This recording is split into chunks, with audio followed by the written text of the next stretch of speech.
Nyonso aza kondima na bokonzi ya kanyaka ya Félix Sekete. Aza supposé à cause de l'opposant. Alors, ce que le corps va vivre comme sa opposition, le corps à parti état. Sur la bio-opposition, Fayoulou, musique, non.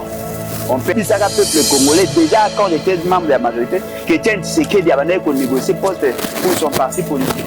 Moi, j'ai fétiché le fait que Bango va soutenir l'idée à glissement. Quelques temps après vidéo, Félix Sekedi a beaucoup de papa n'a pas d'autre comme c'est premier ministre. Ce qui veut dire que j'avais raison.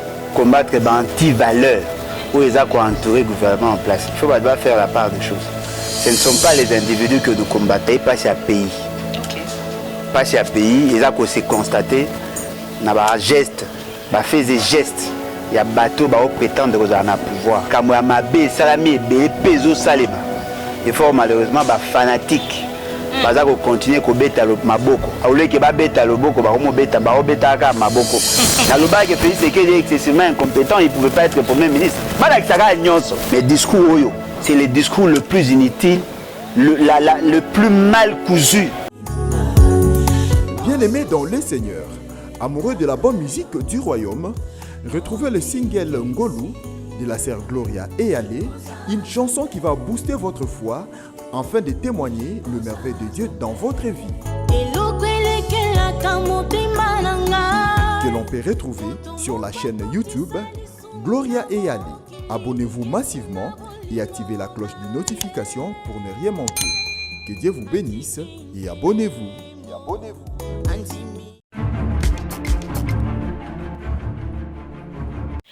Bonjour, bonsoir, ça dépend de l'heure où vous allez nous capter. Merci beaucoup pour votre confiance, fidélité que vous nous faites. Merci à tous nos abonnés de Boké Seni Ezali TV, Voza Ebele Liboso Abetando Labino.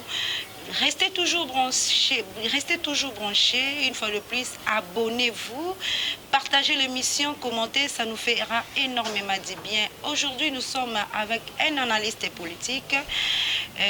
Lui, le nom, c'est Papa Alain Bolodja. Sur la question de l'actualité de l'heure, nous savons bien notre pays, chaque jour, et alors, toko décortiquer moi actualité angona.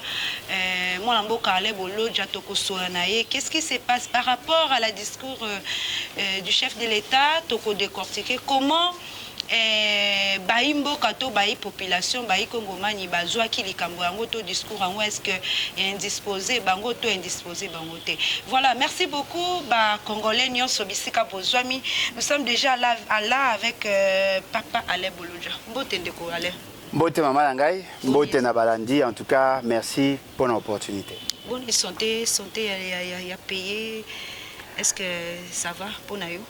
Bon, santé Langai, ngai moto, eza malamu, eza qui un peu secoué, na tellement na bela ka na bosana ko na ndeba mela kisi. Mais nzamba zongi singa quand même moto, pourtant on a belé na monique effectivement naza peka moto. Ça inga moi bien. Ya bobela. Mais pas si nanga est-ce que za makasi, ils pas si à pays. OK. Pas si à pays, ils a ko se constater na ba geste, ba fait des gestes.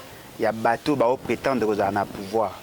Makambo ya mabe salami et peso salima. Il faut malheureusement des fanatiques. Parce qu'on continue à bêter le maboko. Au lieu que bêter le boko, on bêter maboko. Et tout le monde constate que rien ne va. Voilà. Nous sommes déjà là.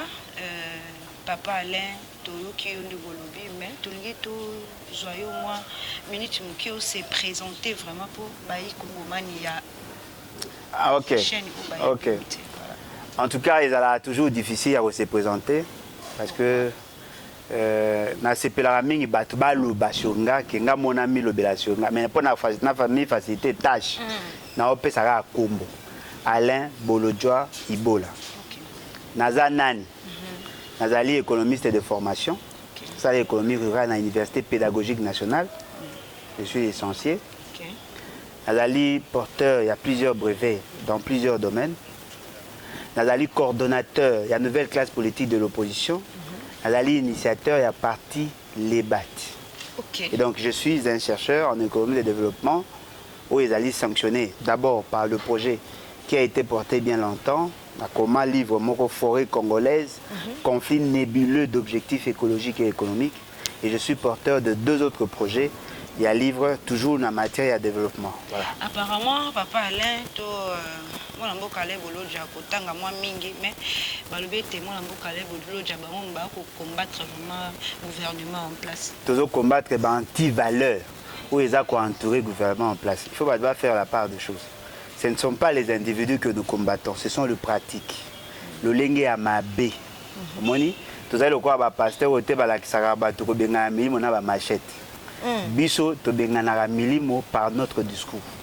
Le pouvoir de la parole. Vous êtes du côté Lamuka ou bien opposition au rapide? Pas ça on est yangoana parce que bah tu vas comment résumer l'opposition na Lamuka. Non boye batin.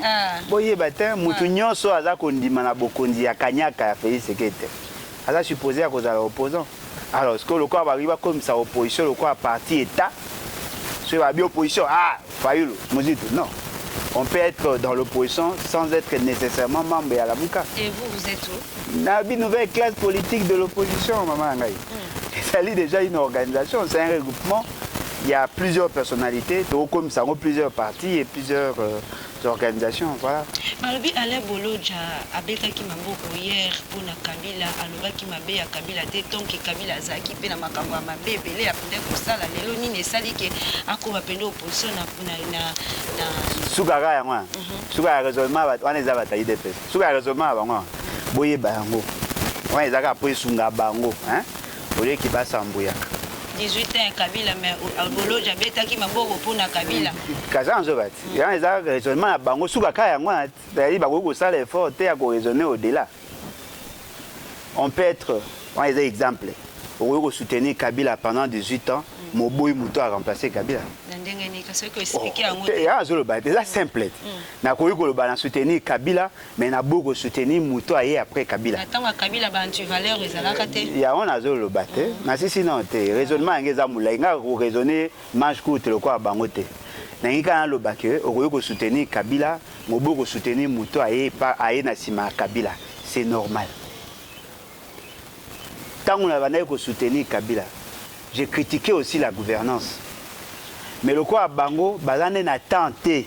Ya ko luka mabe makambo ya mabe na ndeko lo ba Kabila, ne ba mettra plus l'accent sur makambo ya malam na ndolo ba Kabila. Et puis depuis ba banda ko laksa bino ba vidéo to banda ko laksa ko lo ba bino, mutu moko te alo ba nga isika na soutenir lo mabe ya Kabila. Mutu moko ta lakisa. Ah bon? Na zawat. Bo laksa vidéo Alain Bolodja soutenaka Kabila dans le mal. Que Alain Bolodja je ne l'ai jamais fait. Pourquoi parce que que j'étais parmi les rares politiciens membres de la majorité présidentielle. C'est différent avec soutenir Kabila. Membre de la majorité présidentielle qui futigeait la mauvaise gouvernance tout en étant membre de la majorité. Qui bouffait aussi l'argent. Non, mais beaucoup bouffer l'argent, c'est-à-dire que Kabila on a mais na comprendre bataille de peste balobara na bino ke o soutenaka Kabila o zwa eloko te yango na koma aigri vis-à-vis ya Félix Sekete o zwa ka eloko te parce que l'argent on a bouché qui na domaine boubulé bande ko so IDPS mabena ba on a vu des choses question à moniere mabena bango basala ka effort ya ko réfléchir te avec Kabila je pouvais avoir des opportunités ya misala je pouvais avoir des opportunités ya kozwa mbongo. Mais ma base que le coin a bandé que s'attaquer à la gouvernance, je n'étais ni pour Robin, ni pour Matata, ni pour Bochab, ni pour Chadari, ni pour Batoa, ce qui fait que je ne m'étais pas retrouvé. Mais na kendara pe aussi la politique pour me retrouver derrière Kabila. Moi j'étais membre, il y a Panader, parti à Jean-Marie Boulambo Kilosho. Ceux qui partent dans les ambons au Pesangate, na longa po partir dans ambons au Pesate. Mais le fait seulement que c'est ce qui fait que il y a un pays à l'époque, c'est que je suis comme Henri Thomas Lokondo. Que je suis mongo, et ça habitude nabiso et là que ça qui m'a bé ngana Henri Thomas Lokondo to zaïba to Équateur ngana Henri Thomas Lokondo to zaki bato ingende ba bi que zali lo lenge nabiso. Voilà pourquoi je ne m'étais pas retrouvé et je ne m'en plains même pas. Ah bon? Oh, on a regretté parce que je disais la vérité. Moi, pas ces Zalaki pété, Natangoana. Non, mais pas ces Zalaki. Qu'est-ce qu'on passe Nanga? Passe Nanga, les années. Et là, que bateau bandé comme on a passé au Kabila, on est au Saramboka. Bateau bandé qu'on critiquer Kabila. Les lots bana pouvoir, bah, ça la même chose dans Kabila. moi passe na ngesi ezali na bande ko yebisa déjà batuka d'ailleurs kuna sepeli na jeune frère moko asalaka musala makasi na niveau ya Twitter mutu moko faut zaka mutayi de presse azwaka ba vidéo na nga kala azwi vidéo moko ya kala na salaka émission moko na YouTube ngabe mo be na chawa na réseaux sociaux alors azako lakisa vidéo na azako loba que batu ya opposition de l'époque n'était pas sérieux. Voilà. Bandayi koko sabino na moi baza ba ennemi à Kabila alors qu'en réalité na butu bandé ko lipa à Kabila. Ba kosi bino ke ba obunda pour organiser les élections alors qu'en réalité bandé ko bunda pour na bazo ba poste. Quelques temps après vidéo wana, Félix Sekedi a beaucoup kunda papa n'a pas osé avoir comme c'est premier ministre. Ce qui veut dire que j'avais raison. Moi j'ai critiqué déjà à l'époque na ebisaka peuple congolais déjà quand j'étais membre de la majorité que Etienne Tshisekedi a bandé ko négocier poste pour son parti politique. Moi j'ai futigé le fait que bango ba soutenaka idée à glissement. Ma vidéo anezai ba ça on te point. Na loba que Félix Sekedi est excessivement incompétent, il pouvait pas être premier ministre. Ba la ça nyonso. Ba la ça nyonso. En moins babanga point. Ko ba ebi. Voilà, merci beaucoup mon amoka Alain Bolodja toko tamwa muke na actualité ou ezala mokolo lelo discours ya mokonzi ya mboka Félix Antoine Tshisekedi. Ala mokonzi. Bon azana. Ah bon. Évitez pour mokonzi sans ki bokonzi ça mpifo eza moi pas. Bon fait eloko eza vrai ezali. Ndaki yango malamu. Non seulement na landi. Eloko nini oyo retenaki wana na kati. Ebele. Eza na fond, eza na forme. OK. Na landi lango ebele. Commençons dans forme. D'abord, je tiens à préciser ici. C'est un impératif constitutionnel. Moutounion soit à assurer fonction et à président de la République. À cause de la obligé chaque année et plus précisément le mois de décembre, avant la clôture et la session ordinaire, à ça la un discours sur l'état de la nation. C'est ça. Et dans il y a fonctionnement, il y a institution président et même dans toute autre institution, lorsque le président de la République, la personne qui assume la fonction de président de la République, veut faire un discours, à chaque département, ou à collège de conseillers, chaque département, il y a présidence à traiter sur la matière par rapport à domaine et à compétence. Ce qui va ici, ça la suko condensé. Et condensé on a et côté la suko éléments d'information où va faire passer. Aujourd'hui par exemple sur des questions diplomatiques, il y a un conseiller, un directeur de cabinet adjoint en charge de la matière, il y a la question politique et diplomatique. Aujourd'hui makambo ya économie, bazana cellule mobimba chargé d'économie. Bonjour makambo ya ba question sur les infrastructures bazana ngo ba pesi ba éléments ba ça ce qu'on appelle l'agencement à ba idée. C'est ça la procédure. Les discours ne sont pas écrits par le président mais par ses services. OK. Il y a à couper sa ton. Il veut que à Koïb Sabango, je veux que vous fassiez ressortir tel élément tel autre élément. Et tant qu'on va salir discours il y a une mise en bouche. Effectivement, il avait un prompteur, sa message, mes discours, qui cette fois-ci, mais tant qu'on a un discours, on a intelligence, et là, il faut remarquer que dans l'agencement à Baïdé, il y a eu beaucoup de couacs. Discours à Liboso, Liboso, c'était bien structuré. En 2019, mais le fond était creux. Okay. Il y a mis Balé et qui moi bien structuré, bien qu'il y avait beaucoup de confusion par rapport à synchronisation et aussi par rapport à éléments de langage. Et qui n'a problème, mais discours c'est le discours le plus inutile, le plus mal cousu. Problème à Liboso et Aliboy. Il a commencé d'abord il y a collaboré sur la problématique sécuritaire. Okay. Vous aurez remarqué quand il y a discours, sur la question sécuritaire. Ce n'est pas comme ça, on doit structurer. Là, nous sommes dans les fonds. Non, nous sommes dans la forme. Forme toujours. C'est-à-dire que Likambo a lobby na bibandeli, a kozonga a lobby lango lususu par la suite. Mais a koloba a commis en côté, c'est normal. Non, a commis, a commis. Yo moni place ya tangaki. Oh maman, na yo journaliste ko poser ngaki yo mona ki prompteur te. Mais ngala mo mais lobami yo kam. Nane lobami, ba parlementaire debout ba bimaka moi yo ndo za supposé akoyeba. Maman yo te ko poser question na te po. Oh, moni. Omona ki yango. Tulandi, yango to ko tuna fond wana. Fond wana mais toujours la côté forme plutôt discours mokonza moko ndenga banda koloba. Yomoko en tant qu'analyste. Non, mais c'est ça. Quand il lisait son discours, il y a eu beaucoup d'écueils. D'abord par rapport à la forme, pour notre côté affronter. Voilà. Des questions qu'il a abordées dès l'entame du discours, à revenir encore sur Yango. Sur la sécurité. Sur la sécurité, mais cette fois-là, a même mis des éléments qui contredisent pratiquement ce qu'il a dit au départ. C'est ça. C'est ça la forme. C'est-à-dire que l'agencement a baïdé et ça m'a écrit de manière correcte. Ok, à ça le discours, il y a une heure, près de 90 minutes. Il y a un discours, il y a ça bien qu'on peut, que l'on va partir à Mickey, tant qu'on banjaloli, c'est un écho bêta maboko. Et ça lit pratiquement 1h30. Banjaloli, c'est des bananes. Parlementaire debout. On était dans un parlement debout. Hein. C'est-à-dire que parlement, si un parlement debout, le quoi, majorité, c'était un parlement debout. C'est-à-dire que quand il présentait le discours, vous sentez qu'il y avait beaucoup d'écueils. Écueil, Moussou, c'est constaté wapi. Par rapport à l'agencement, à l'idée. C'est-à-dire qu'il n'a pas su bien construire ses phrases, ce qui fait que Bato, Bazali, Makasi, Akosa, analyse, il discours, Bako se rend compte que Bako a 1000 peines, justement parce qu'il y avait un problème de tout ça. Il y a un autre problème de forme. C'est d'abord l'attitude. Il y a place, la température. Vous savez, il y a une activité solennelle. Il y a une haute portée politique. Mais chaque fois quand il parlait, même quand il disait des inepties,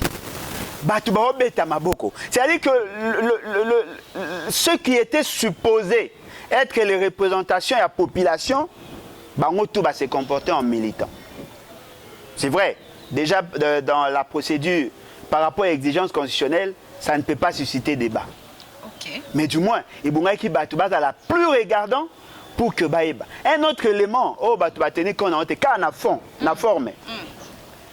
c'est l'incohérence qu'il y a entre le premier discours sur l'état de la nation, il y a 2019, il y a 2020, il y a 2021. Il n'y a aucun lien.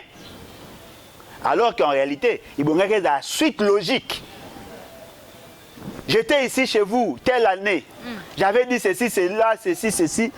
Voilà ce que j'ai fait et voilà les résultats. C'est comme ça qu'on doit réfléchir. Yo sali discours en 2019. Batubayokio. Au sali en 2020. Batubayokio. Au sali en 2021. Aux agoko quand même pas qu'on ramène bango na ce que tu as déjà dit. Et ça suite logique. Ce que yebisanga. Bato batanga bien. Qui peut consommer un tel discours? Qui peut consommer un tel discours? Moi, je suis au lobby makambo ya forme. Mais tu es bien mon konzambo atanga banda kopé sa discours na quand même il était d'accord ya konzima que makambo mususu pas salité na kati ya discours wana. Maman, na la on peut nazolanda maman ngai. Omoninga na ebi mais je fais c'est très bien. Oh, ya solo. Na ebi très bien. Na tanga na ye na papa na ye na ebi bango très bien. Na ebi pays DPS. Madame, na otu kolobane loko moko de taille.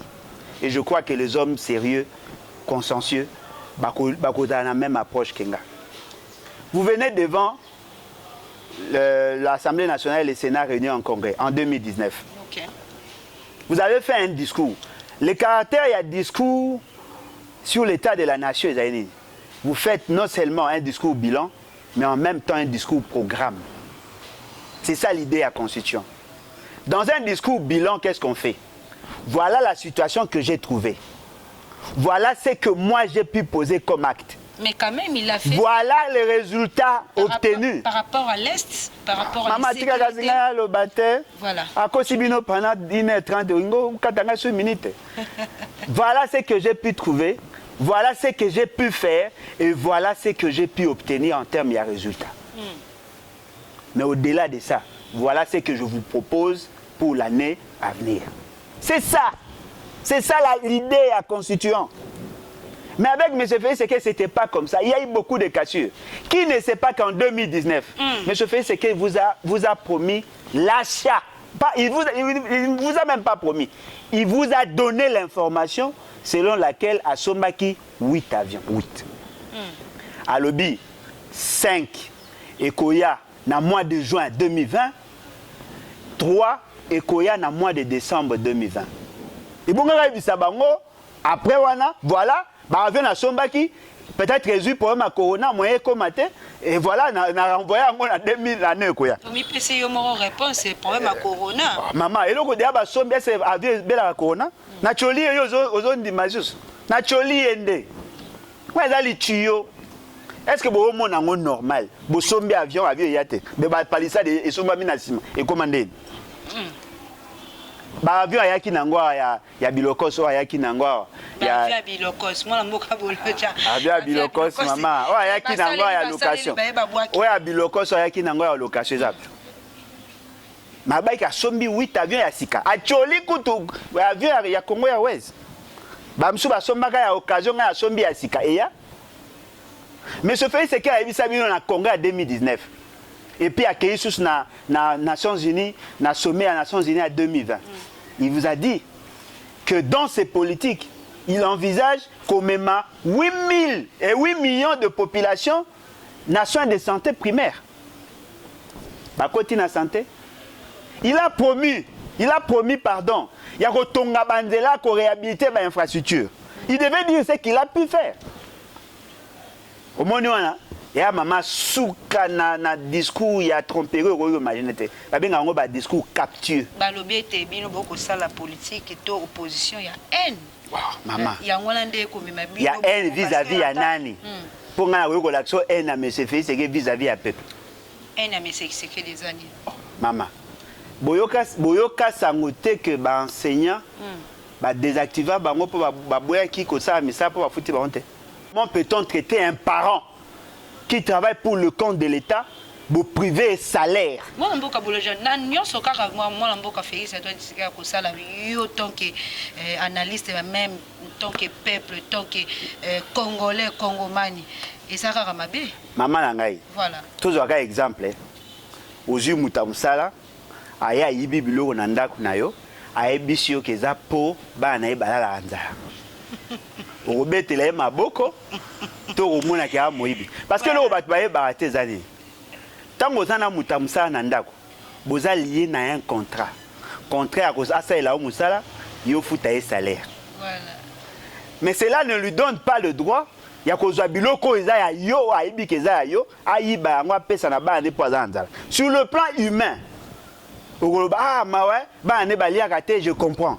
Mais sur le plan formel, trouvez-vous normal que Mouta justifie Moïbi pour baner balanza? Et qui est Moïbi? Non, mais il y a exemple, il y a métaphore, il y a le baboy en clair. Voilà. Mais ce fait, c'est que s'il ne viole pas la Constitution par la procédure, il viole la Constitution par les intentions. Tangela te loro moko mais ce fait, c'est que ça y a bien. Na pisi otananga. Tangata moko ou asala bien. Bakomana bango te ba ebi ke fait, c'est que son pouvoir est un pouvoir inutile. Tangata moko nazawa na pesi otan nyonso tangata moko oizake il avait le pouvoir de le faire à salaire ngo bien au moni résultat tangata moko kokotana maman moke ah okimi okimi mama tangata moko na kokotanga te ah mais yo poza congolaise qu'est-ce que ça ngai utune ça wana principe wana za mabe le quoi yo lingo la kisabatu ke feli c'est que osa makamunga na bweko ndima tangata moko yango wana le téléspectateur baza wana pour la commenter commentaire wana to koyeba yango bien ce qui réellement moi la mboka Félix Tshisekedi asali makambo pe monanité non mais tangata moko na kotanga te kotinda na tanga lengeni quand on a ma etali forme na biso forme peut-être le fond plutôt quand tu colobes la moi forme mon ouais na fond le même réalité tout le monde na forme les a se ressentir na fond. Comment ça? C'est vrai que la question sécuritaire c'est la question la plus épineuse où les a déranger bateau. Mais c'est que moi personnellement j'ai pas apprécié. Et d'ailleurs le fait que M. Félix Tshisekedi veut faire de la question sécuritaire le col à moyen à marchandage pour séduire les peuples. Alors qu'en réalité, il est loin du compte. Maman Nangaï, lorsque M. Félix Tshisekedi accède au pouvoir, au mois de janvier, par exemple, en janvier, le 24 janvier, Azwaki, décision état de siège? Non. État de siège avec Kozango na année en cours, je crois dans le mois de mai, le 6 mai, si je ne m'abuse pas. Mais il parle de la question sécuritaire et des options que lui a y amené à partir à état de siège. Non. Est-ce que Batouba Yebi, que M. Félix Sekedi a bâti un nombre de personnel dans la partie Est? Il va dire qu'il y a 11 000, on a 21 000. Il n'a pas fait l'état des lieux. Il y a nombre de personnel. M. Félix Sekedi avait pris l'initiative. Il y a aussi un meeting aérien. Quels en sont les résultats? Qu'est-ce que nous avons obtenu? À Bengaki, avion à Bilokos, il y a Angolais. Et il y a Kiawa. Et ça, les meetings aériens. La première fois, Congolais a eu un concept un meeting aérien. Avec l'avion qui est dans l'aéroport. Résultat, qu'est-ce que M. Félix Sekedi a apporté sur la question sécuritaire au Badbaou Betambo? La seule chose où il y a. Là, avec l'armée rwandaise, c'est qui pour la épauler Bangouna ou Union Sobalba. Non, mais voilà, c'est ce qui contredit tout ce qu'il a dit. M. Félix Sekedi vous a dit que pour lui, la solution était l'état de siège. L'état de siège ne peut pas être une solution. C'est une option. C'est ce qu'on fait de l'état de siège. N'est pas la solution. Yo déjà au départ, au Baïk, on a 21 000 militaires dans l'Est. Yo se rend compte à 6 700. Ce qui veut dire que le nombre de militaires au Balaï dans l'Est est largement inférieur par rapport à Oyo Lobaki. Même Moutamae la Sarani. Au Bongi Sinanout. Au Lobaki, on a 21 000. Au Kouti, 66 700. Et là, il y a moins de choses. Au Koubenga est chef MG. Ouais. Au Koubenga, voilà. Nathalie, en réalité, ce que j'ai vu, et même l'inspecteur armé, l'inspecteur général et armé a démontré qu'effectivement le nombre de militaires tournait qu'on espérait exalter. Je voudrais assez que la décision que j'avais prise avant et s'exécuter. Je veux voir 21 000 militaires. Ça, c'est un commandant en chef. Okay. Deuxième étape. Député Balobi n'a pas sali 78 jours sans ration. Je veux assez que Bilo Nabangoelia. Qu'est-ce qu'il faut? Oh, voilà. Au convoqué Conseil de sécurité spéciale. Le ministre de la Défense, le ministre de l'Intérieur, le ministre de la Finance, le ministre du Budget, Bo solo li makambwana, bo pesi ordre. Bino Conseil de sécurité, bo pesi ordre, na baton ba de kese bon bo zui dossier na, bo même on a Conseil des ministres, on exécute. À ça l'air. Bon, moni que la guerre est asymétrique. Ils ont une guerre et intelligence. Bon, si les militaires ont une opération, bon, ils ont une formation pour que s'adapter à la stratégie à ça. Bon, sombi équipement pour que le militaire va équiper en termes de munitions, en termes d'armes, en termes de charrois. Bon, ça maman, on a besoin d'informations. Dans la zone est, on a 2 hélicoptères. Moi, ils ont en panne, moi, ils tirent au salaire. Le carburant, il y a patrouille et c'est à 5 000. Les 2 gouverneurs au ils n'ont pas le moyen de leur politique. Ils se plaignent. C'est vrai ça. Ça, c'est une information. Ah, maman, vous êtes journaliste. Vous savez bien que kuna na Est, non, vous êtes. Balobi na bino que état de siège, ils ont connaître que va avancer. Voilà. Nga na zo bunda na nde ko na biso ya cameraman. Na obeta na obengo seku. Soki batumi balé ba obunda. Et que Mouto, Azako Lobakaza Makasi, il y a Moutazako gagné Koumaya solo. A Osengo Sekou. Basenga Osekou lorsqu'on est en position de faiblesse. Si l'état de siège. Mais na lobi, yo lobi na biso. Oh maman, yo lobi na biso que yo morozo longa. Au Benisuba, Msuba Osad. Mentez, il en restera toujours quelque chose. Sony. Voilà. Quel a été et l'oroni ya malamu penza o quand même au kaptaki na katati. Ya malamu ezate. Oh. Et l'oroni malamu ezate ka français. Et l'oroni malamu ni koni. Et puis français za batebele. Et l'oroni ya malamu bino bolandi. Maman nga linga yo loba. Na linga ta moko yo. Mais nga na monité. Il a menti, bakosi bino na ma économie. Bakosi bino ma social écoute à ça net sambla koloba moi solo ma rendre des responsables le gouvernement. Il y aura Sony. Aza ba réflexe, il y a le quoi à Dana F. Non, ezanga été. Et moi so tchaki peme na ngande mtasungi ngana liambuma. Yo za responsable l'autre. Qui a nommé le premier ministre? Qui a nommé le premier ministre? Est-ce que boyebi que M. Félix Sekedi na premier ministre va coûter à chaque semaine?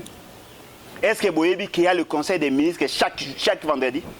Et vous savez qu'est-ce qu'on entend par conseil des ministres? C'est un cadre d'harmonisation et de décision. Nous sommes ça par semaine. La fin à semaine, le vendredi, vous faites harmoniser.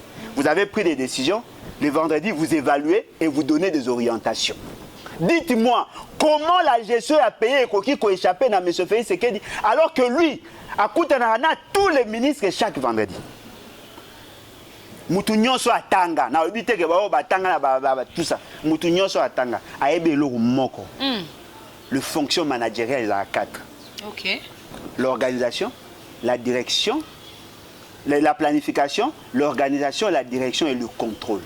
Tout manager, il faut avoir la planification, avoir l'organisation, avoir la direction, avoir le contrôle. Yé, mais c'est Félix Sekedi à Binoan, à la présidente de la République. C'est lui le président, il y a conseil des ministres, non?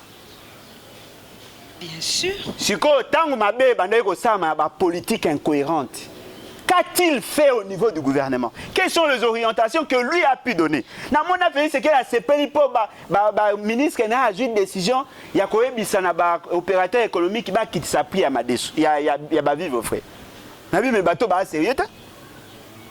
Yo so mona mboka nini yo fandi kabwe ministre na lobili kambo sans avoir un soubassement technique. On dit mi kabwe na TV kabwe. To suki wa ekiti. Mais ce fait c'est qu'elle a soutenant tika na loba. Mais ce fait c'est qu'elle a soutenant idée à kobuka zando. Batongi. Programme à 100 jours. Chilejelu. Kini bopeto. Soki bo soto soki bopeto. Où en sommes-nous? Le problème, il y a Congo, c'est la personne de Félix Sekedi. Ah bon? Oh, insuffisance managériale n'a rien des le premier ministre est le chef du gouvernement. Mais au regard de la réalité au Toyebi, le premier ministre a le quoi assistant à Félix Sekedi. Qu'est-ce que vous proposez tant qu'opposant? Félix Sekedi à Lungwawana. Au cas ici, Kawana. Bon, on nini. Bon, so bon, mon conjoint a kokate. Ya Lungwawana, autant ma mousse simate. Ande bouti anani ici, Kawana. Maman, avant ya za bat bazarate, après bat bazarate. Bon, il s'agit sur le quoi mboka ngo bat sala ngo da dessert ya ilongina. Soka longwe batu ya malonga baoya. Batu ya malonga bakoya tout ça la moi moké moi recule na etali nani libération ya moi mboka Vital Kamerhe yo en tant qu'analyste politique. État de droit, sur état de droit, sur état de droit. Au moni libabeza. Nani wana. Il faut dire maintenant que libabeza IDPS na ba elibino na malédiction. Akati ya mboka to wapi. IDPS na mokonzi na bango ba même no malédiction. Maman nangai. Moi, en tant que technicien, en matière de projet, il y a planification. Procès, il y a 100 jours. Ce qui est salami un jour, vous avez bosso ba okangeza mais se fait c'est que. Na koyoko la kisayo kobanda bibande tisuka. La responsabilité de gestion et la responsabilité pénale, il y a mais se fait c'est que. Mais batwa qui part na bango angote. Caméra a été arrêtée. Non, mais pour un projet, le projet est belé. Il y a plus de 600 millions de dollars pour le Donc, la caméra a été co-auteur qui a présenté le programme à 100 jours. Félix Sekedi, qui a choisi Kamé comme superviseur? Félix Sekedi, sans acte. Le président de la République statue par voie d'ordonnance. Il y a Lubara Namunoko qui a donné le pouvoir à Kamé d'entrer en contact avec les ministres et le gouverneur de la Banque centrale. Et qu'est-ce que c'est? La Nyon Soana et Nico Lobani. Et Nico Lobake, Félix Sekedi Azako Lia, Batunsu Aosko Mabo. Oyoki Ango déjà. Pour la libération, non, mais en principe, M. Kamé et M. Félix Sekedi vont avoir au même moment. Et Bangomi Balewa. Na Bangomi Balete, na Suki Wanate. Na Suki Wanate. Bakari non, M. Félix Sekedi. Le quoi juge naturel de la Cour constitutionnelle a ressemblé à la Cour constitutionnelle. M. Kamé a ressemblé à Pekuna parce que titulaire il y a dossier, Aza, le juge naturel c'est la Cour constitutionnelle. On devait aussi arrêter le gouverneur à la Banque centrale, le ministre à la finance de l'époque, le ministre à la budget, le ministre à ITPR, le gouverneur, en tant que gouverneur à la Banque centrale, le premier ministre devait être interpellé pour un abandon la compétence parce qu'en réalité, c'est lui qui est responsable, qui est coordonnateur et à l'action. Ok, Jamal et consorts, on va rendre des dégâts collatéraux. Mais je n'ai pas compris. C'est pour la toute première fois qu'un directeur à cabinet soit arrêté. Mais c'est normal. Ouais. C'est pour la toute première fois qu'un directeur à cabinet a piloté un programme. Et vous acceptez, il y a l'état des droits dans notre pays? L'état des droits, c'est que Bakangi était maman. Ah, donc tu attends, moi, un mot café, c'est que. Maman, nan allié. Nana lié. Est-ce que yo mona ke sikango? Maman, nana lié. Boka vita kame ande soit Pona nini photos de la carte vita kame. Yogana Sabine logo moro il faut batu bayeba. Déjà dans la conception il y a programme il y a 100 jours. Ba ko Sabino na montant. Il y avait d'autres tableaux où ba intégrant na tableau synthèse. Ils ont combien? Plus de 200 millions de dollars. 180 millions de dollars pour la construction de centrale électrique à base de gaz na Mwanda avec des fonds disponibles. Okay. Transport na ango plus de 19 millions, près de 20 millions de dollars, 19 millions de dollars. Balobela bino angote. Soko kei na programme na bango synthèse 65 millions 600 000 pour la modernisation du port à Kalemi. Mbonge bima izap. 240, plus de 240 millions de dollars au Bongisa Banzela. Na programme ya M. Félix Sekeli. Nzela o déjà ba bongisa na programme à 100 jours ba tchango sur na programme. Dans le but zéro trou. Oh. Maman. Yo ba zéro trou na ba cerveau ba to ezali yo la ka zéro trou ya nini? Ya nzela ti. Yo komona ngote. Ah maman. So na tuni o ka question nzela ni yo le ka ki omoni libule ezate. O bando lukia même na boulevard du 30 juin libule ezate. Moi mboka ale boloja to komi kokoma suka mission na biso. Eloko nini kokoloba parce que to ko tendre pe déjà 2023. Qu'est-ce que vous attendez? Moi je souhaite, ça c'est mon vœu et je souhaite à ce qu'ils a partagé. Je souhaite à ce que avant aussi ça 2022 ba kanga fait ce. Ba sambisai. Ceux qui ba sambisi ba condamner à purger peine, mutu nyonso ou akoya na sima. Akolobake, nul n'est au-dessus de la loi. Ce qui vous dit fait, c'est que soit tu vas tricher, soit tu vas remplacer par Moutoumou et type Moronaï. Vous pouvez changer l'autre. Nous sommes dans l'esprit plutôt de la révolution. Bon, oui, l'élection m'a bien pourquoi? Bon.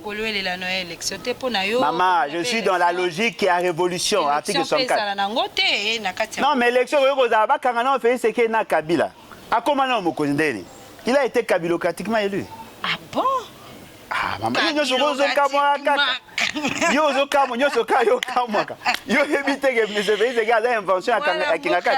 Voilà, mboka to komi vraiment la souka, lobia biso ya souka pe numéro de téléphone na yo ekosunga pena bayi Kongo manipelé. Oui, en tout cas d'ailleurs déjà par principe na boya repé sa numéro na ngate. Je n'ai peur de personne, na bangaka mibeko. Plus 243 81 250 28 51 81 250 28 51. Et là on a 5 abandonnés sur IDPS. Je souhaite à ce que la révolution article 64 et ben on a parti na bino. Ceux qui viennent bobani toya soutenir bino. Et vous appelez bien bino bobanda. Pour ceux qui bo sali en côté au propre nyonso salité nyonso ya Félix Sekeli. Et quoi la bino alors que naïbi que pour la plupart bolière na bino pété. Hein? Boira ba victime nengi biso beto zara na kala. Bolière na bino té beaucoup pas. Mais quand on zara na Kabila Félix Sekeli pas zara na Kabila. Et là au bossa rande ré ya moi. Té zara na opposition té abaneko ça semblant dans opposition il était avec Kabila. Qui a permis à Kabila à glisser de 2016 à 2018. Biso nde banzoko kaka to mona na biso pasi ya pamba. Bino banzoko biso matiti nde to souffrir. Ah. Voilà, nous sommes arrivés à la fin. Tokomi na suka ya mission na biso. Merci beaucoup tozaki wala na mwana mboka. Ale Boloja, to solinaye question pour nous koyeba moi ko analyser les discours ya mokonzi ya mboko et salamaki et les kaki voilà. To suki si wala mokola lelo restez toujours branchés sur Bokeseni Ezali TV. Partagez l'émission, commentez et surtout s'abonner massivement. Merci beaucoup à tous les abonnés, mais également à tous les partenaires. C'était votre humble servante, Rachel Gikanji, la perle rare de la presse, la baleine de la presse congolaise. Merci à mon équipe technique. Allez, bye, ciao. Bien-aimés dans les seigneurs, amoureux de la bonne musique du royaume, retrouvez le single Ngolu de la sœur Gloria et Ale, une chanson qui va booster votre foi afin de témoigner le merveille de Dieu dans votre vie. Que l'on peut retrouver sur la chaîne YouTube Gloria et Ale. Abonnez-vous massivement et activez la cloche de notification pour ne rien manquer. Que Dieu vous bénisse et abonnez-vous.